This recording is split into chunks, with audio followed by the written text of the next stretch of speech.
Good morning, Milanie. Good morning, Linda. Thanks for having me. Pleasure.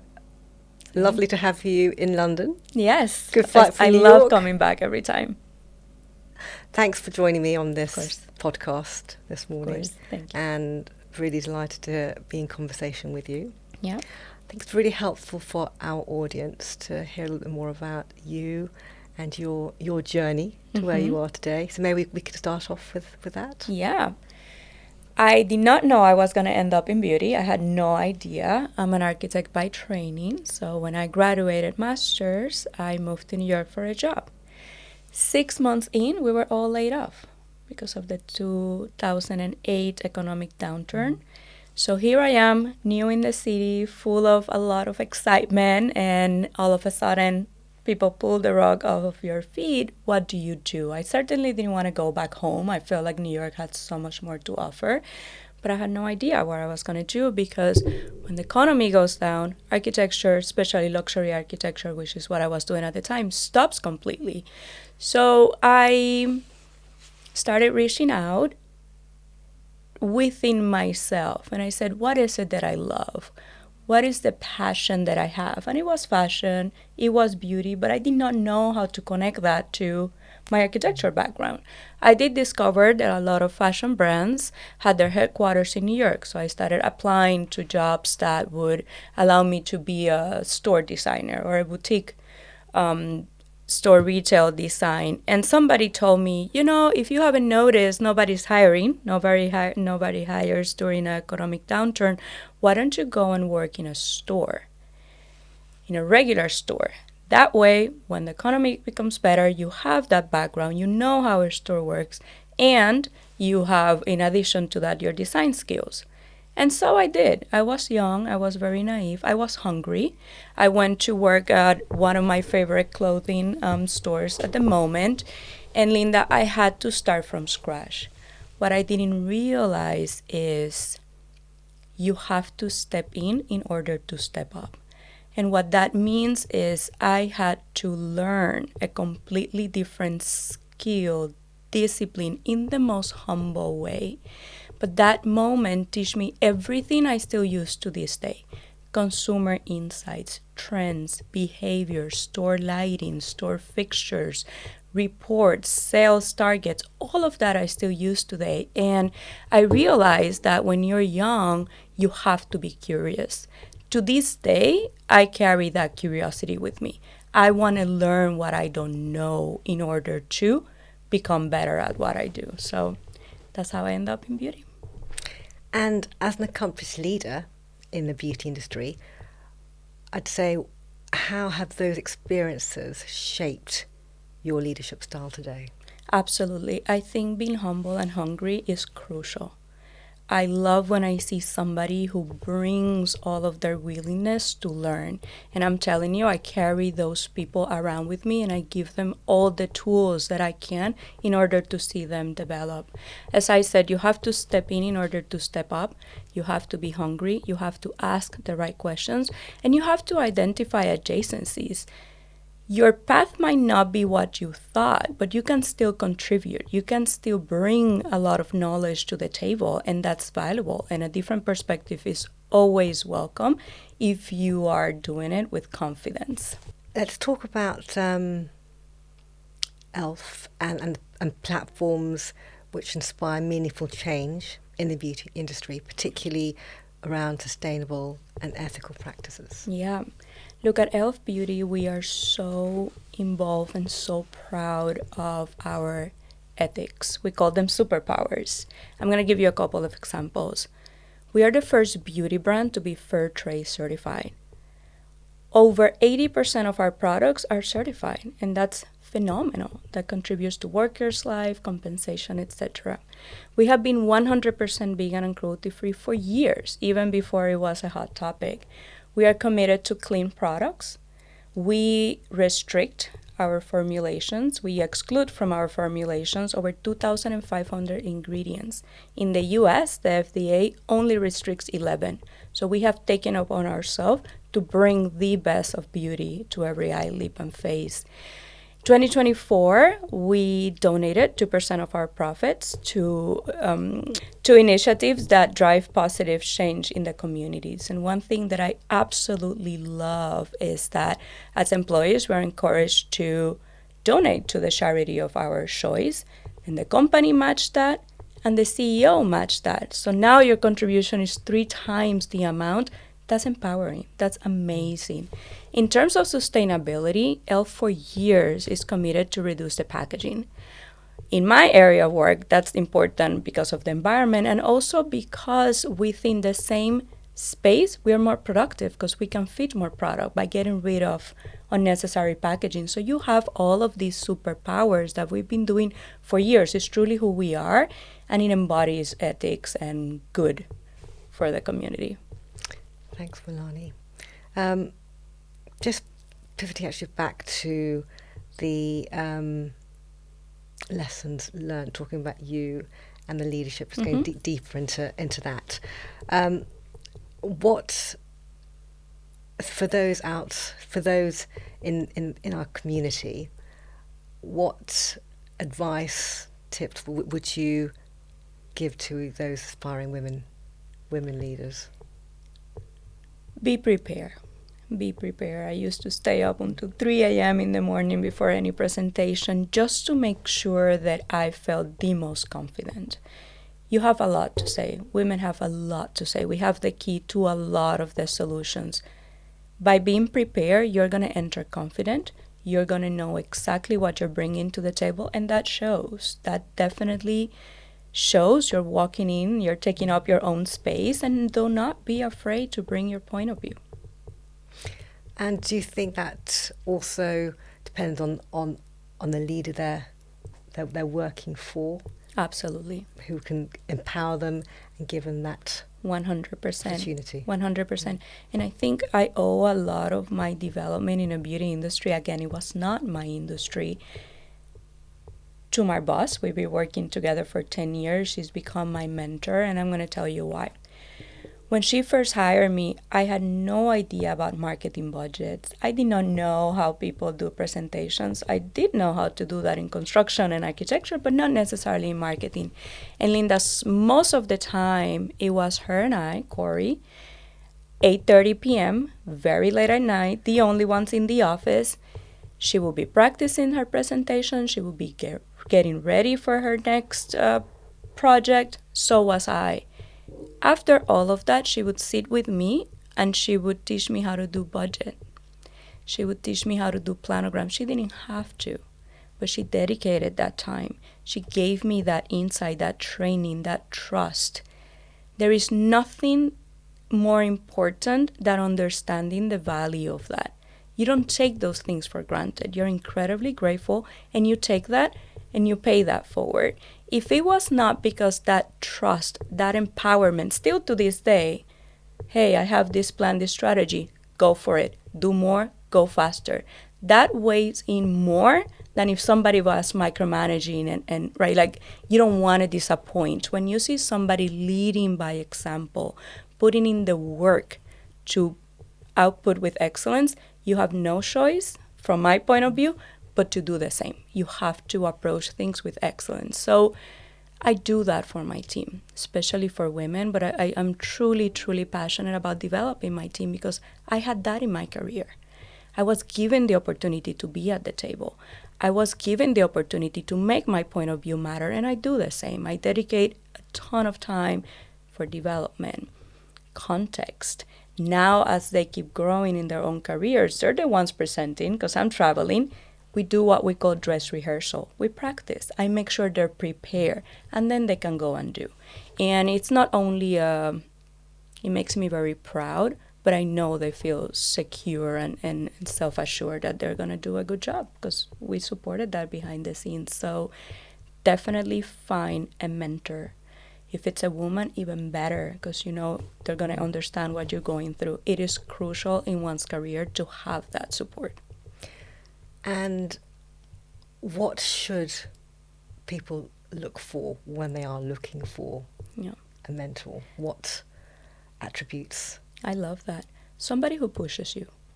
You don't want somebody to say yes all the time. You want to learn from that person. You want that person to challenge you in ways you had no idea it was possible, because then you become better. You want somebody that doesn't necessarily tell you what to do, but takes you in that journey.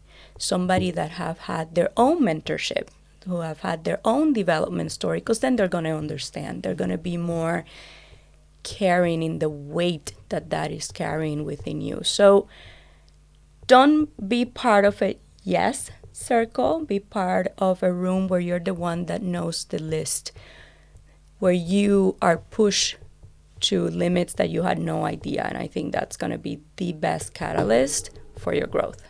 How much time do you spend with Corey? Well, now it's in the earlier days, should I say? Oh, a lot. A lot. I was party of one in my department, so we had a very close relationship. I love that when I arrived, I did not know much about marketing, nor Corey know much about construction, right? That's why we were a dynamic duo. We had no choice but to trust each other. We have no choice but to spend a lot of time teaching each other what we were bringing or contributing. And up until now, that trust, that respect, that empowerment still stands. So I have been incredibly privileged to see her growth. I have been incredibly grateful to share her resources. Her mentor, it's our mentor today. I have had access to that incredible woman as well for 10 years, and I would not have it any other way. As crazy as it gets as time goes by, and as dynamic as it gets, it's been a phenomenal journey of growth for both of us. So, Milanie, talking about the future of beauty leadership, what do you think is this female leadership in beauty, and how can the industry continue to support and empower women in executive roles? I think the future of female leadership is bright. It has to be bright. If I think from e.l.f. point of view as a company, we are one of only 2 companies out of 4,100 publicly traded companies that have 78% women in their board of directors, more than 40% diverse. So if you think about that, we truly believe it's the right thing to do, and it's also good for business. Like, women are an untapped audience. They have the needs, they have a voice, so we want to make sure we are right there with them and for them. From future leadership point of view, being a mom of 2 preteen girls, look, I think these younger generations are coming to the workforce with table stakes that probably you and I didn't have or think. For example, for my daughters and her friends, organic, clean, vegan, cruelty-free, and sustainable are basic. That's the baseline. So businesses have to only go up from there. These younger generations are expecting that. I also love, as I observe them grow and interact, they're not afraid of giving their point of view. Whereas us growing up, you were more reserved, you don't speak on.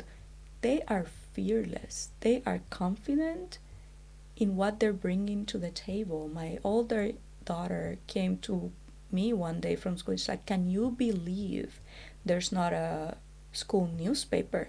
Like, if we cannot be on our phones or email, how are we going to know?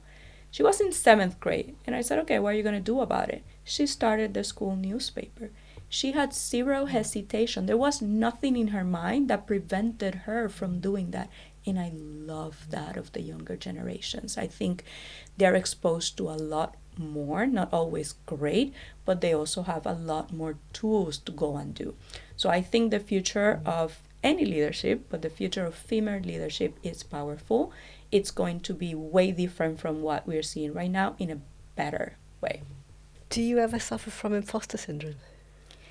I did not know what that meant until somebody brought up when I was leaving a company. I don't know.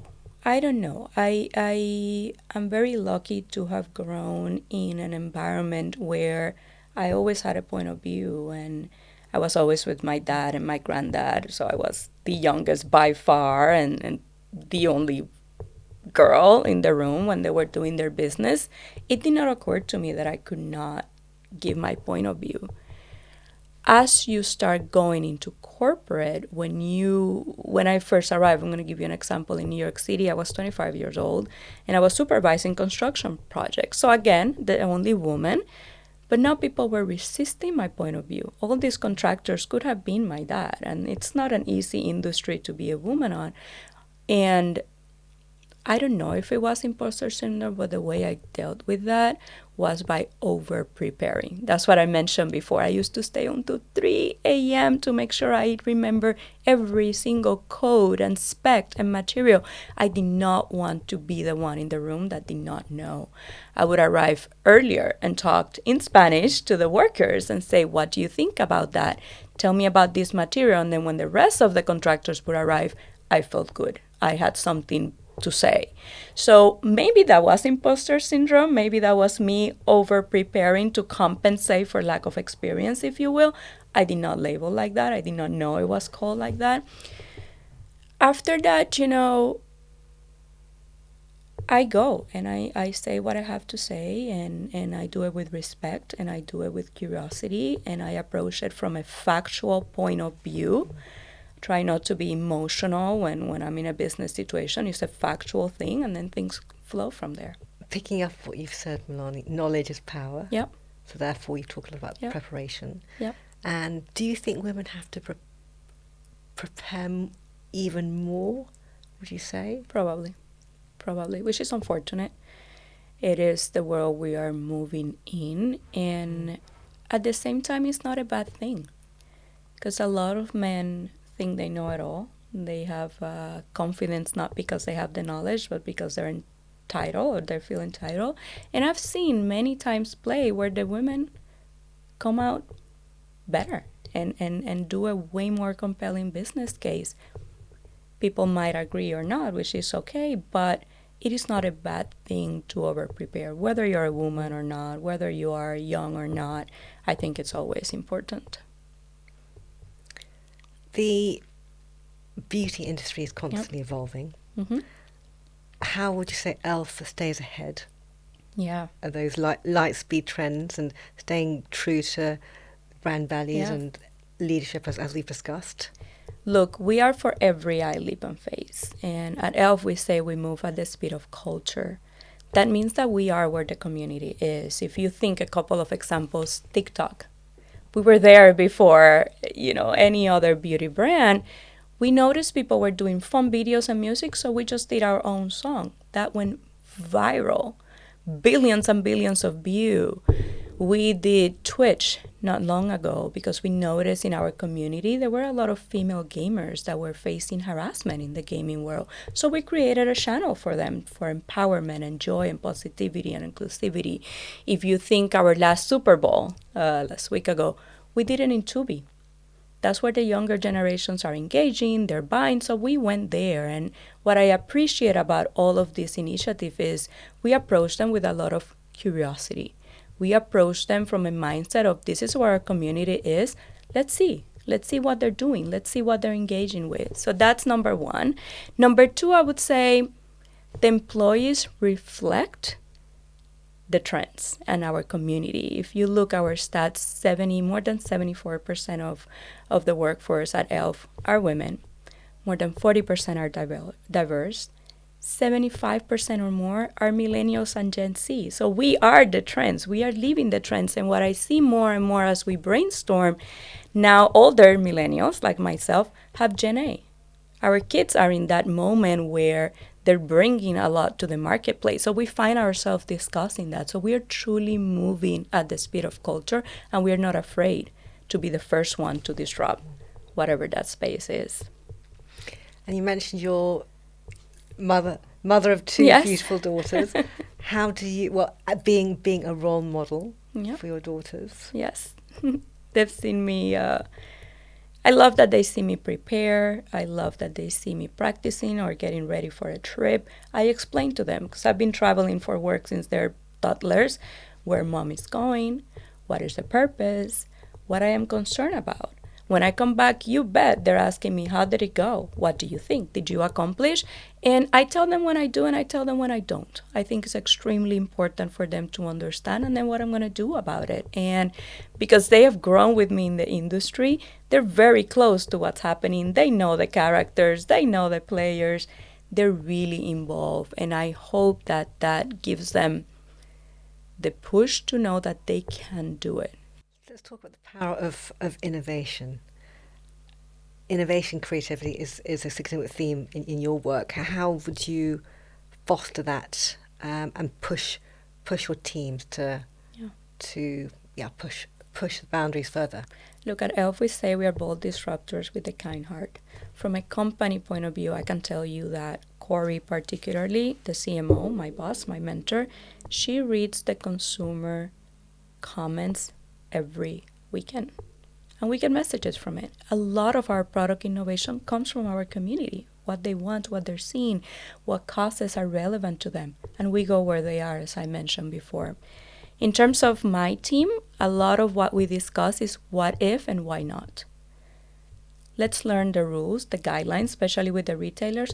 Then let's challenge that in benefit of a better consumer experience, in benefit of improving the beauty aisle experience, not only our set, but the beauty aisle overall, in benefit of better navigation, a less overwhelming way of shopping. All of that we push our partners and our vendors to do best in class practices. I would also say that as a team, we do 3-4 times a year innovation days. We bring vendors. We learn about products, especially of industries that are not beauty. For me, it's extremely important that you always look for inspiration outside of the box. What else is happening? Where else the materials are evolving? Is it in construction? Can we have that type of materials in our set? What is sustainable? And then as a team, which is something that I love, and we try to make time regardless of how hectic the schedules get, we do team building. We go out, we see exhibitions, particularly in New York, you have amazing places of inspiration. Last year, for example, I took the team with a graffiti artist. We went into his workshop. We learned about the spontaneous yet calibrated nature of graffiti. You will be so surprised, Linda, at the ones that did the best. The ones that deal with numbers, not the creative ones. They allow themselves to just think outside the box. And those moments, we hung all the graffiti art in the office, but they still talk about that. They still realize that being spontaneous and thinking outside of the box and being creative, putting your oxygen masks is worth it. And that is extremely important because we are plugged to our computers. We get into the weeds of the day-to-day. You need to breathe. You need to think outside the box. You need to see what else is happening outside of the industry in order to stay on top of the trends. So in terms of looking outside the industry, who are you looking at in terms of outside of beauty, and what inspires you? What gets you up in the morning? Yep.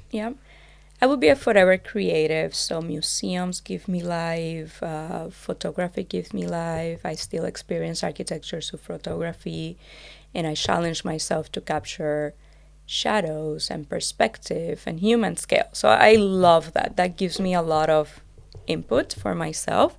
In terms of what industries we look at, technology. Technology is an industry that's ever evolving, and I think it's going to give us all the tools to move better and faster.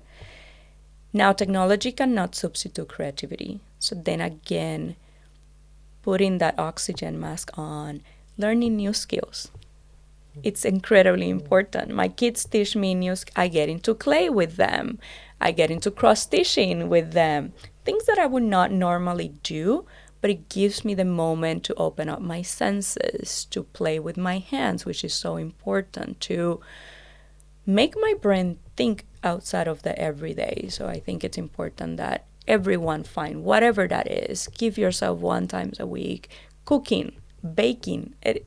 Let your brain rest while nurturing as well. Love that. And do you bake with your daughters? I do. We do often. that's our Sunday kind of morning. We bake and then we eat it all, and I love it because you have one that's extremely calibrated and everything has to be perfect, and you have the other one who's making the recipes as she goes, and she's mixing or forgetting ingredients, and that's okay. And why not?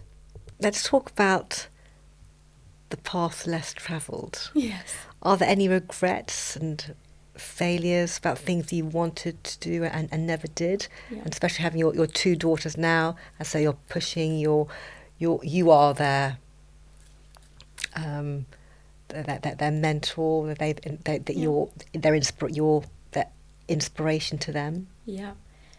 I've always taken the path less travel. For some reason, I think it's just who I am. As a child, I was the only girl riding horses and motorcycles, so I had to learn to be extra tough just to be in the moment and compete, if you will. I studied architecture and construction administration, where there were not many women. I was the only one in construction administration. I moved to New York on a whim. I said, sure, I did not know anyone. I had to start from scratch. And that's where my first regret came from. Well, I was incredibly free in making my decisions in the path less travel. The moment I moved to New York, I regretted, I'm an only child, I regretted leaving my parents. And it was like, wow, they've given me such an amazing life, and now I'm picking up and leaving them. I have such a support system in them. They're my cheerleaders that I cannot regret that. I cherish that, and I make sure that I make them as proud and that I accomplish as many things, even if they're outside of their scope, as I can, because that's my way of giving them back what they gave me. In terms of my kids, I regretted for a long time not being the mom that was volunteering, all day, every day in school activities. I cannot, but I guarantee you that when I am home, I do the homework with them. This past weekend, I was packing and they had 4 friends over to do science fair. Guess what? I help them with the presentation. I make them dress rehearse like how I do my team. I share with them experiences when I come back from my travels. We recently in the UN, we were part of a STEM initiative for women astronaut.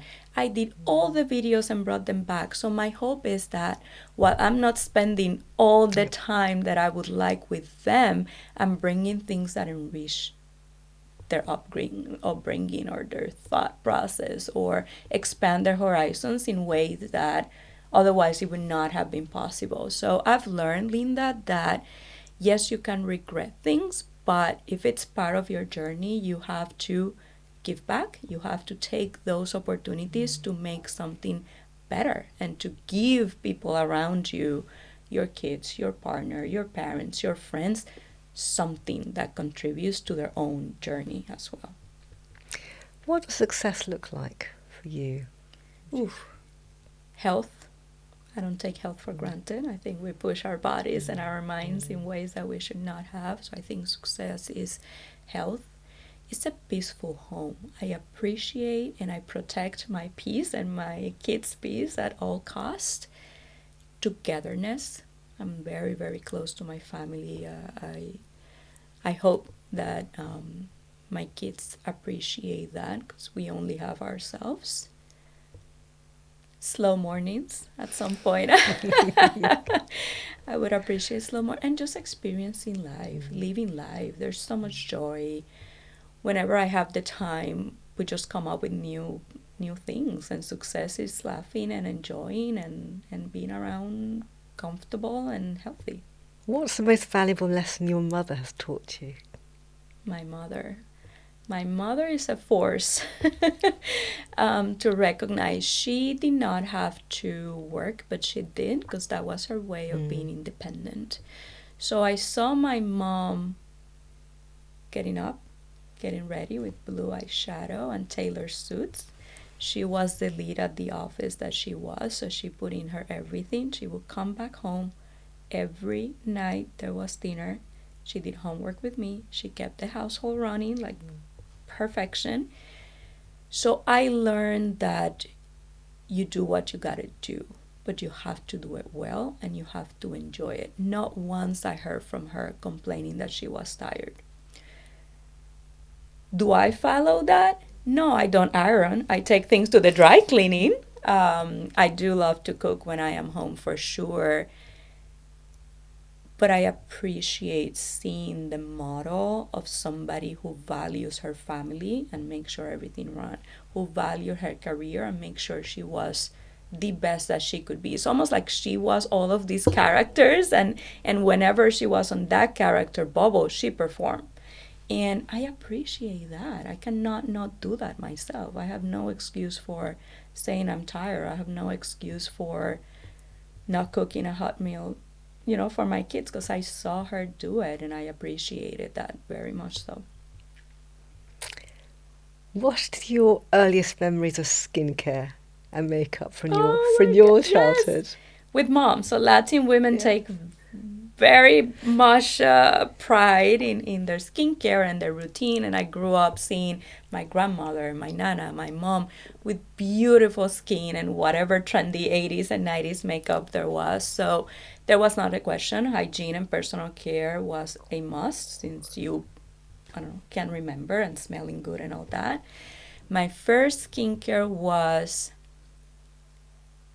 SPF, probably. Sun protection. In Puerto Rico, the sun is on top of you all the time. I would usually go back to school in August, being the darkest kid in my entire school because I was always outside. So solar protection was key. Like they would make you all white, no problem. That was key. And then I remember going with my mom to the department stores to get Clinique, a brand that I used since I'm a teenager. And you had the 3 steps and you use that. And I went on to work with them with great admiration and pride of that kind of heritage brand. And then makeup was MAC. All I wanted to do was go into a MAC store, and my mom would take me and they would give me like lessons of beauty. So I always had, it was never a taboo. I always had access of it, not as something that was, ooh. No, it was part of who you were, and it was expected for you to care however you thought fit. At the same time, my best friend, she's still my best friend today, never wears a drop of makeup, and she's equally gorgeous.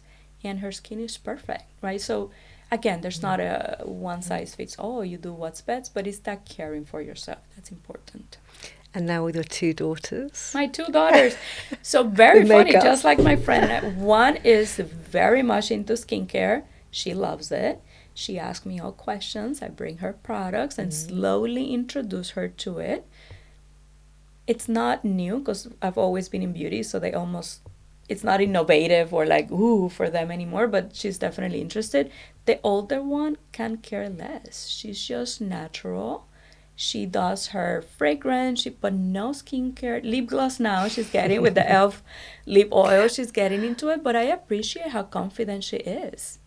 The little one spends all the time in the world in her face, and she does masks and her hair. The older one, she's very comfortable in her own skin, and I absolutely love that. What topic would you go to your mum for advice about most frequently? Growing up, kids. Well, now, yes, about my kids. Like, Mom, was I like this? Was I like that? What would you do?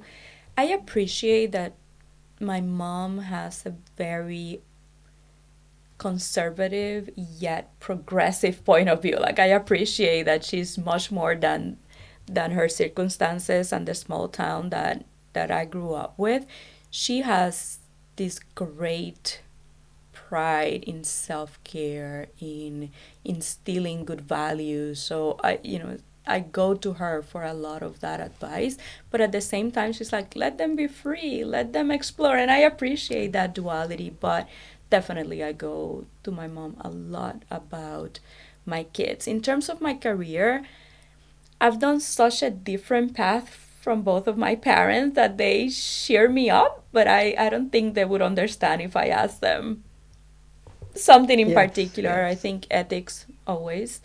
My dad is incredibly, he's a very correct man. He lives by ethics, so I also go to him, what would you do, or this happened to me, How would you react? So I appreciate that from them both, but at this point they just cheer me, and like I'm on my way to whatever country, and they're like, good job, good luck. They're the biggest cheerleaders, so I'm very close to them both. And that circles back in terms of your relationship as well with Corey, the mentorship, Yes. and the team that you have, and Yeah. those Yeah. your team members looking to you Yeah. for that inspiration. Yeah. Look, as you grow in your career, you're going to be exposed to a lot of people.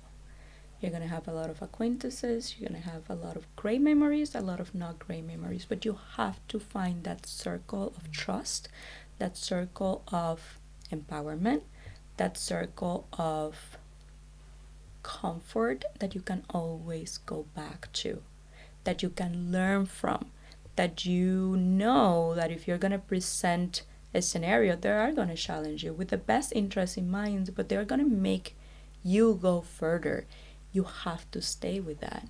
And a lot of that circle will evolve with you. A lot of that circle you would outgrow. It's the same with your team. You have to make sure you are the cord, the connection, the context giver, the empowerment cheerleader.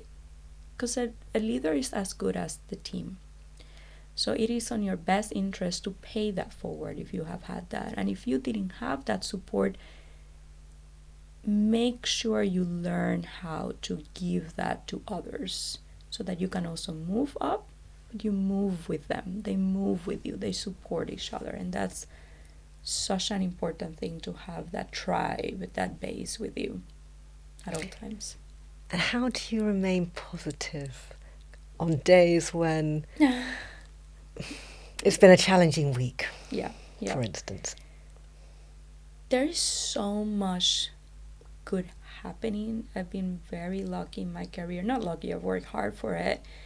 That I've been in positions where it requires growing a brand, rebranding a brand, rolling out a brand, right? And those are moments that would test your patience, your composure, because there's a lot of stake. There's a lot of high pressure, fast moving environment situations. But if you like it, as cliche as that sounds, you're going to take that as a challenge, not as an obstacle. You're going to wake up thinking, how do I solve this? You're going to wake up thinking, wow, I just did that. Or my team just accomplished that. Or we got something approved that we've been told no for so many seasons. We got it. I think those are the moments you're like, okay, let's go. Also, you don't swim this far to stop now. There's always some, what else? Where else can I go? What have I learned? My adjacencies again. What's next for me? I'm always so looking forward to the next best thing. And it's not because you move on, but now you have all these skills, all of these experiences. You know it can only get better from here. So I'm always excited about that.